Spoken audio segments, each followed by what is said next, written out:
Hello everyone. आप सब लोगों का स्वागत है। तो आज हम स्टार्ट कर रहे हैं पार्शियल डिफरेंशियल इक्वेशन। इसको हम शॉर्ट में पीडी भी बुलाते हैं। बहुत ही ज़्यादा इजी और इंटरेस्टिंग टॉपिक है ये। जितना अच्छा ये टॉपिक है उतने ही अच्छे लेवल के इसके क्वेश्चंस आते हैं। ठीक है। ये मेरे बारे में कुछ इन्फॉर्मेशन आप लोग देख सकते हो। अगर बात करें इसकी हम वेटेज के बारे में, तो C S I R NET में ये 20 मार्क्स का आता है। गेट के अंदर बात करें तो ये अराउंड 9 से 11 मार्क्स का आएगा। आई आई टी जैम के अंदर ये टॉपिक नहीं आता, लेकिन आपके बी एस सी और एम एस सी के अंदर ये टॉपिक है। तो आप लोग भी इस वीडियो को देख सकते हो। सबसे पहले बात करते हैं हमारे सिलेबस के बारे में।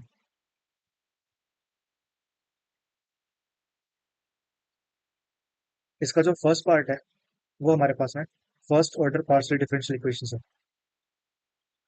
इसके अंदर हम सबसे पहले क्लासिफिकेशन देखेंगे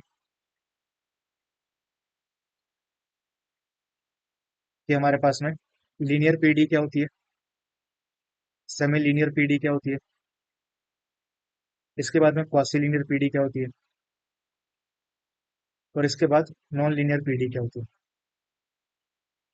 जो ये क्वासी लीनियर है इसको सॉल्व करने के लिए हम यूज करते हैं लेजेंड्रे मेथड,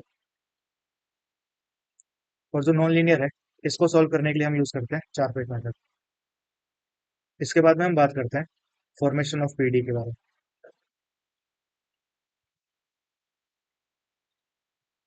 ये हमारे पास में दो टाइप्स का होता है। सबसे पहले एलिमिनेशन ऑफ आर्बिट्री कॉन्स्टेंट्स, और दूसरा होता है हमारे पास में एलिमिनेशन ऑफ आर्बिट्री फंक्शंस। इसके बाद में हम बात करते हैं सॉल्यूशंस के बारे में। सबसे पहले हम देखेंगे कि कंप्लीट सॉल्यूशन क्या होता है। इसके बाद में जनरल सॉल्यूशन क्या होता है।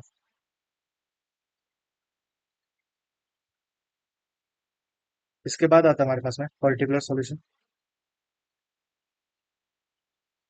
और लास्ट में हम देखेंगे सिंगुलर सॉल्यूशंस क्या होते हैं। ये हमारे पास में हो गया एक पार्ट। सेकेंड जो पार्ट है उसके अंदर हम बात करते हैं चारपेट मेथड के बारे में, कि इसको हम किस तरीके से सॉल्व करेंगे। इसके बाद में इसके चार स्पेशल केसेस आते हैं हमारे पास। इसके बाद में थर्ड पार्ट होता है हमारे पास सेकंड ऑर्डर पीडी के बारे में। इसके अंदर हम सबसे पहले क्लासिफिकेशन देखते हैं। इसके अंदर हमारे पास में हाइपरबोलिक, दूसरा पैराबोलिक, और तीसरा इलिप्टिक, ये तीन चीजें आती हैं। इसके बाद आता है हमारे पास में कैनोनिकल फॉर्म्स। फोर्थ पार्ट है हमारे पास में higher order P D with constant coefficients. Last में आता है हमारे पास में सेपरेशन ऑफ वेरिएबल। इसके अंदर हम बात करते हैं हीट इक्वेशन के बारे में, वेव इक्वेशन के बारे में, और लास्ट में लाप्लास इक्वेशन के बारे में। ठीक है। इसके अंदर हम इंपॉर्टेंट टॉपिक्स के बारे में बात करें कि जहाँ से क्वेश्चन मैक्सिमम टाइम आते हैं, तो वो एक ये टॉपिक है क्वासी लीनियर, दूसरा नॉन लीनियर। यहाँ पे हमारे पास में इस वाले पार्ट से ज़्यादातर क्वेश्चंस नहीं आते। यहाँ पे हमारे पास में कंप्लीट सॉल्यूशन इंपॉर्टेंट है और सिंगुलर सॉल्यूशन इंपॉर्टेंट है। यहाँ पे ये चार केसेस इंपॉर्टेंट हो जाएंगे। ठीक है। यहाँ से भी नॉर्मली क्वेश्चंस बहुत कम आते हैं, और अगर आते भी है तो हमारे पास क्लासिफिकेशन से ही आते हैं। ठीक है। और यहाँ पे लास्ट में ये सेपरेशन ऑफ वेरिएबल, मतलब ये तीन cases, heat equation, wave equation, और लाप्लास इक्वेशन। इसके बाद में हम टॉपिक को स्टार्ट करते हैं पार्शियल डिफरेंशियल इक्वेशन। ठीक है। सबसे पहले बात करें तो ये डिफरेंशियल इक्वेशन का पार्ट है। एक हमारे पास में ऑर्डिनरी डिफरेंशियल इक्वेशन होती है, और एक हमारे पास में पार्शियल डिफरेंशियल इक्वेशन। ठीक। जो ऑर्डिनरी डिफरेंशियल इक्वेशन है ये हमारे पास में ऐसी डिफरेंशियल इक्वेशन होती है, इसको अगर मैं सिंपल वर्ड्स में डिफाइन करूँ तो हम ये बोल सकते हैं कि एक ऐसी इक्वेशन जिसके अंदर एक इंडिपेंडेंट वेरिएबल है, एक हमारे पास में डिपेंडेंट वेरिएबल है, और जो डिपेंडेंट वेरिएबल है उसके हम डेरिवेटिव्स लेते हैं एन ऑर्डर तक। तो इनका जो हमारे पास कॉम्बिनेशन होगा इसको हम ऑर्डिनरी डिफरेंशियल इक्वेशन बोलेंगे। जो ये हमारे पास में ऑर्डिनरी डिफरेंशियल इक्वेशन है इसके अंदर एक्स इंडिपेंडेंट वेरिएबल होता है, और ये हमारे पास में एक होता है। जो वाई है वो हमारे पास में डिपेंडेंट वेरिएबल होगा, और ये भी हमारे पास में एक ही होता है। और इसके हमारे पास में क्या है, हायर ऑर्डर डेरिवेटिव्स। इसके बाद में जो हमारे पास पार्शियल डिफरेंशियल इक्वेशन होगी इसके अंदर क्या चेंजेस आते हैं कि हमारे पास में जो इंडिपेंडेंट वेरिएबल है वो अब एक से उठ के दो हो चुके हैं। और जो डिपेंडेंट वेरिएबल होगा वो हमारे पास में एक ही होगा।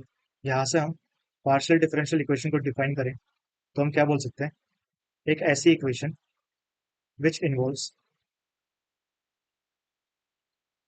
partial derivatives of dependent variable with respect to two or more independent variable। इसका मतलब एक ऐसी इक्वेशन की बात कर रहे हैं जिसके अंदर हमारे पास पार्शियल डेरिवेटिव्स हैं डिपेंडेंट वेरिएबल के with respect to independent variable. ठीक है, जैसे यहाँ पे हमारे पास में हो रहा था कि जो डिपेंडेंट वेरिएबल था उसके हमने डेरिवेटिव्स लिए थे, वैसे ही हम यहाँ पे भी डेरिवेटिव से ले रहे हैं। बस एक डिफरेंस है कि यहाँ पे हमारे पास में पार्शियल वर्ड आ रहा है। ठीक है, पार्शियल का मतलब कि ये फुल्ली डिफरेंशिएट नहीं करता। क्यों? क्योंकि अब जो हमारे पास में डिपेंडेंट वेरिएबल होगा वो दो वेरिएबल्स के ऊपर डिपेंड कर रहा है। एग्जांपल लेते हैं। इन शॉर्ट, अगर मैं यहाँ तक की बात करूँ तो हम ये बोल सकते हैं कि जो ऑर्डिनरी डिफरेंशियल इक्वेशन होगी इसके अंदर हमारे पास में इंडिपेंडेंट वेरिएबल कितने थे, एक थे। डिपेंडेंट वेरिएबल एक था। और अगर पीडी की बात करें तो यहाँ पे हमारे पास में इंडिपेंडेंट वेरिएबल दो है, डिपेंडेंट वेरिएबल एक है।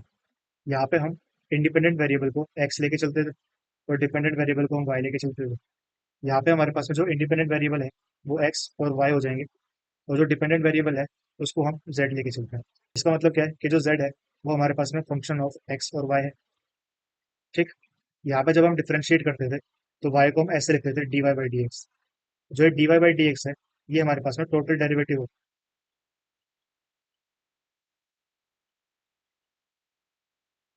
यहाँ पे मैं जेड को डिफरेंशिएट करूँ विद रिस्पेक्ट टू एक्स तो हम ये लिखेंगे curl z by curl x. ये रिप्रेजेंट करता है कि हम जेड को एक्स के रिस्पेक्ट में डिफरेंशिएट कर रहे हैं, लेकिन वो किस तरीके से हो रहा है, पार्शियली हो रहा है। वैसे ही मैं जेड को अगर वाई के रिस्पेक्ट में डिफरेंशिएट करूंगा तो हम इसको इस तरीके से लिख देंगे। ठीक है, इसके एक दो एग्जांपल करते हैं। अब देखो, हमारे पास में बस कॉम्बिनेशन ही है, मैं जो चाहूँ वो लिख सकता हूँ। तो यहाँ से मैंने curl z by curl x plus x equals to zero ले लिया। ये हमारे पास में पार्शियल डिफरेंशियल इक्वेशन हो गई। ठीक है, दूसरा ले लिया हमने curl z by curl x plus curl z by curl y plus x plus y equals to zero. इसको हम शॉर्ट में भी लिख सकते हैं कुछ इस तरीके से कि जेड और यहाँ पे नीचे हमने एक्स लगा दिया। ये जो चीज़ है वो भी यही रिप्रेजेंट करती है कि हमने इसको एक्स के रिस्पेक्ट में डिफरेंशिएट किया। वैसे ही इसको मैं जेड और नीचे वाई लिख सकता हूँ। ठीक है, ये हमारे पास में बस एक शॉर्ट वे है रिप्रेजेंट करने में। तो एक इक्वेशन में ये भी लिख सकता हूँ z plus z x z y equals to x square plus z square. ठीक है, इसके बाद में हम बात करते हैं order of partial differential equation. तो मैं सबसे पहले देखते हैं कि ऑर्डर की डेफिनेशन क्या होती है। अगर मैं ऑर्डर को डिफाइन करूँ तो सिंपल वर्ड्स में ये बोल सकते हैं कि जो भी कोई हमारे पास में पार्शियल डिफरेंशियल इक्वेशन दी होगी इसके अंदर जो हाईएस्ट डेरिवेटिव प्रेजेंट होगा वो हमारा ऑर्डर होगा। ठीक है, फॉर एग्जाम्पल हमने इक्वेशन ली z x plus z y equals to zero. तो अब देखो, यहाँ पे हम कितनी बार डिफरेंशिएट कर रहे हैं, एक बार किया तो इसका ऑर्डर कितना आ गया, वन आ गया। इस एग्जाम्पल में देखो, यहाँ पे हम तीन बार डिफरेंशिएट कर रहे हैं इसको, जेड को एक्स के रिस्पेक्ट में तीन बार डिफरेंशिएट किया है। इसका मतलब इसका ऑर्डर कितना हो जाएगा, थ्री हो जाएगा। ये हमारे पास में क्वेश्चन। अब देखो, इसका जो ऑर्डर है कितना होगा हमारे पास में, दो होगा, क्योंकि दो बार डिफरेंशिएट हो रहा है ये। ठीक है, यहाँ पे देखो, इसको हम चार बार डिफरेंशिएट कर रहे हैं तो ऑर्डर इसका फोर आ गया। यहाँ पे ऑर्डर हमारे पास थ्री आ जाएगा और यहाँ पे ऑर्डर हमारे पास में वन आ जाएगा। इसके बाद में आता है हमारे पास degree of partial differential equation. अब देखो, ये क्या होती है, जो हमारे पास में हाईएस्ट ऑर्डर डेरिवेटिव प्रेजेंट है इसकी जो हमारे पास में पावर होगी उसको हम डिग्री बोलेंगे। ठीक, फॉर एग्जाम्पल इसी एग्जाम्पल की बात करते हैं। यहाँ पे देखो, हमारे इसका ऑर्डर कितना आया था, वन आया था, और इसकी पावर कितनी है, वन है, तो इसकी डिग्री कितनी हो गई, वन हो गई। इस एग्जाम्पल में देखो, यहाँ पे ऑर्डर कितना है, थ्री है, तो इसकी जो हाईएस्ट पावर है वो हमारे पास में डिग्री हो जाएगी। लेकिन अगर आप यहाँ पे ध्यान से देखोगे तो यहाँ पे कितना है, वन बाय सेवन। ठीक, हमारे पास में कोई भी पावर फ्रैक्शन में नहीं आनी चाहिए, तो इसको हम सेवन पावर में लेके चले जाएंगे, यहाँ पे हमारे पास में ये वन हो जाएगा। ठीक है, अब देखो, अब हम फाइंड करते हैं कि इसकी डिग्री कितनी आएगी। इसकी डिग्री आ जाएगी हमारे पास सेवन। ठीक है, यहाँ पे हमारे पास में कोई दिक्कत नहीं है, तो इसकी डिग्री कितनी, वन। यहाँ पे भी इसकी डिग्री वन। यहाँ पे भी डिग्री 1 है और यहाँ पे भी डिग्री 1 है। ठीक, ये हो गया हमारे पास में ऑर्डर एंड डिग्री। इसके बाद में जो डिग्री है इसको हम फॉर्मली डिफाइन कर लेते हैं। ये हमारे पास में डिग्री की फॉर्मल डेफिनेशन होती है क्या, कि पावर होती है हमारे पास हाईएस्ट ऑर्डर पार्शियल डेरिवेटिव की। और वो कब आनी चाहिए हमारे पास में, जब हम इसको फ्री फ्रॉम रेडिकल्स या फिर फ्रैक्शन कर देते हैं। ठीक है, इसका मतलब क्या होता है, जैसे कि फ्रैक्शन हमने इस एग्जांपल में देखा था, यहाँ पे जो पावर थी उसके अंदर फ्रैक्शन आ रहा था, तो इसको हमने हटा दिया, इसके बाद हमने डिग्री निकाली। तो इसका मतलब ऐसी कोई भी चीज़ हमारे पास में नहीं होनी चाहिए। अगर इस तरीके से कोई भी हमारे पास में फ्रैक्शन वगैरह आ रहा है, हम इक्वेशन को पहले उन सबसे फ्री करते हैं और उसके बाद हम इसकी डिग्री फाइंड आउट करते हैं। ठीक है, इसके बाद हम बात करते हैं कुछ नोटेशंस के बारे में। सबसे पहले जो हमने इंडिपेंडेंट वेरिएबल था उसके लिए बताया था कि हम इसको एक्स और वाई से रिप्रेजेंट करते हैं। दूसरा जो डिपेंडेंट वेरिएबल है इसको हम जेड या फिर यू से रिप्रेजेंट करेंगे। ठीक है, तीसरा आता है हमारे पास में, जब मैं जेड को एक्स के रिस्पेक्ट में डिफरेंशिएट करता हूँ या फिर हमने यू लिया है तो इसको हम डिफरेंशिएट करेंगे एक्स के रिस्पेक्ट में, तो इनको हम बोलते हैं पी, स्मॉल पी है ये। इसके बाद में इसको मैं वाई के रिस्पेक्ट में डिफरेंशिएट करूँ तो इसको हम बोलेंगे क्यू। इसके बाद में अगर मैं दो बार डिफरेंशिएट करता हूँ जेड को या फिर यू को दो बार डिफरेंशिएट कर रहे हैं तो ये हमारे पास में होता है आर। इसके बाद में एक बार एक्स के रिस्पेक्ट में डिफरेंशिएट किया तो उसके बाद वाई के रिस्पेक्ट में, तो ये चीज़ होती है हमारे पास में एस। और लास्ट में आता है हमारे पास, जब मैंने इसको दोनों बार वाई के रिस्पेक्ट में डिफरेंशिएट किया तो इसको हम टी से रिप्रेजेंट करते हैं। ये हमारे पास में स्टैंडर्ड नोटेशन है। इनका यूज हम पूरे के पूरे पार्शियल डिफरेंशियल इक्वेशन में करेंगे।